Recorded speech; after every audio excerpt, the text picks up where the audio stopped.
সেই কখন থেকে বসে বসে ঘুম ধরে গেল, কিন্তু এখন পর্যন্ত কেউ হাই স্পিডে গাড়ি চালিয়েই গেল না।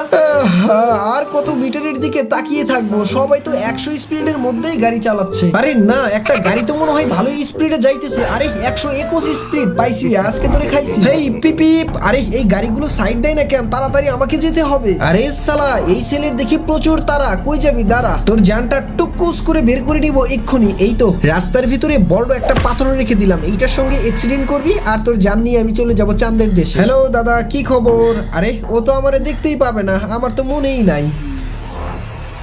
আরে কেস তো অন্যটা। হায় আল্লাহ, এই রাস্তার ভিতরে পাথর কই থেকে আসলো?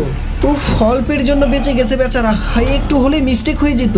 আমি কি টেনশনে আমার চোখ দিয়ে ভুল কিছু দেখতেছি নাকি? এখন তো দেখি আবার দুইটা গাড়ি, এরা তো সাইডও দিচ্ছে না। কি বিপদে পড়লাম! না, আর মনে হয় সময় মতো হসপিটালে যেতে পারবো না। হায় আল্লাহ, আবারও অলৌকিক ঘটনা। না, এই সুযোগে তাড়াতাড়ি গাড়িটি চালিয়ে চলে যাই।